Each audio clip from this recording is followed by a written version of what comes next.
باندې یو لنډ نظر ورکړم.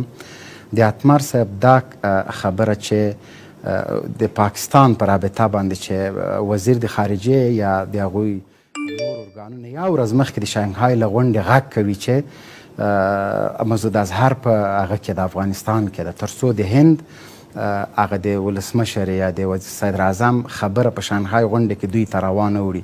همدغسې باید موږ ځیرکه پالیسي ولرو. د بلاول بوټو د خبرو جواب د یو لوړ رتبه هیئت د سفر په ترڅ کې له هندوستان نه باید جواب شوی وای. دوی ورغلي وای همالته، ځکه دا وړه خبره نه ده. دا تنها په هند پورې تړاو نه لري. دا د ټولو افغانانو د سرنوشت معامله ده. دا د زهر و غړپو په شاتو کې موږ ته راکه.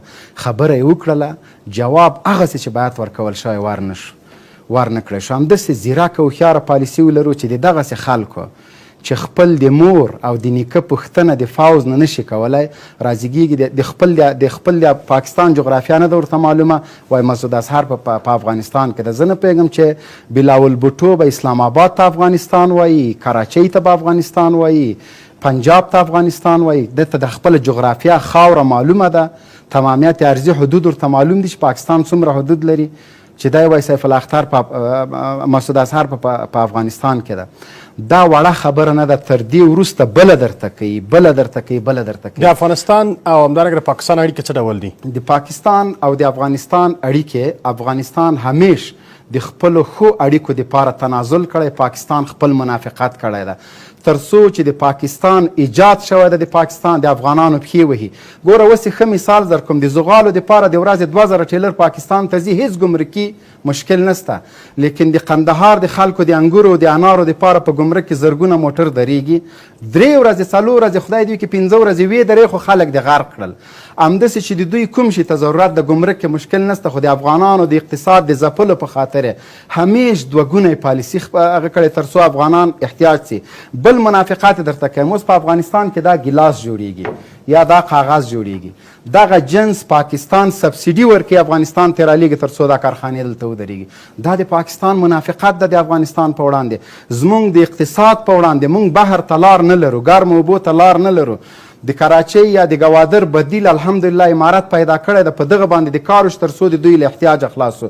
د پاکستان همیشنی پالیسی د افغانستان په رابطه باندې د ملایانو یې، د سیکولرانو یې، د سیاسونو یې، د خلقیانو یې، د پرچمیانو یې د افغانستان په وړاندې یګازینی د منافقت سیاست ده. ته خدای یو عالم د دین راجګیږي وایي محمد نبی ویل نوم دا مناسب نه ده. زه تا ته وایم چې د محمد نبی نوم کې څه مشکل ده؟ شرعي مشکل ما ته وښیه. نوم خو د قائد اعظم په نوم کې مشکل ده چې هغه یو انګریز و، تا په قائد اعظم نوم ایښی، نوم دې ور بدل که. قائد اعظم زموږ نبی کریم صلی الله علیه وسلم ده. اسلام آباد د پیباندي نوم ایښی ده، دغه نوم بدل که چې ټول د اسلام ضد کارونه پکې کیږي. نو حتی زموږ د لوبغاړو نوم دوی نشي زغملی، زمونږ مدارس نشي زغملی، زمونږ تعلیمي بهیر نشي زغملی، زمونږ اقتصادي رشد نشي زغملی. همیش ستونزې جوړوي، دغسې ګزار کوي لکه په شانګهای کې چې وکړه.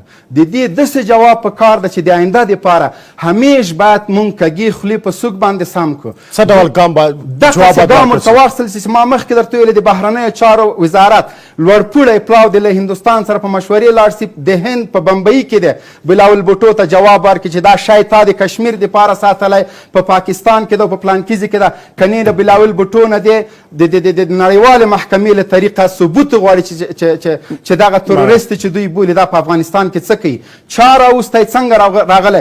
د پاکستان محکمې فیصله کړې ده چې سیف الله همدغه مسعود اظهر دا تروریست ده، دا باید نظربند شي، دا وساتل شي. نړیوالو تیلي چې دا بندي ده، وخت چې مسعود اظهر تا سره بندي ده، د تا له بندیخانې څه وخت ووته؟ 3 کاله مخکې د پاکستان محکمې فیصله کړې چې دا باید ونیول شي. دوی اعلان وکړه چې ونیول شو، د دوی له لاس دا بندي څنګه ووته؟ دا یوه ستونزه نه ده. د افغانستان په رابطه دوی باید خپل د منافقت پالیسۍ ته د پای ټکی کیږدي.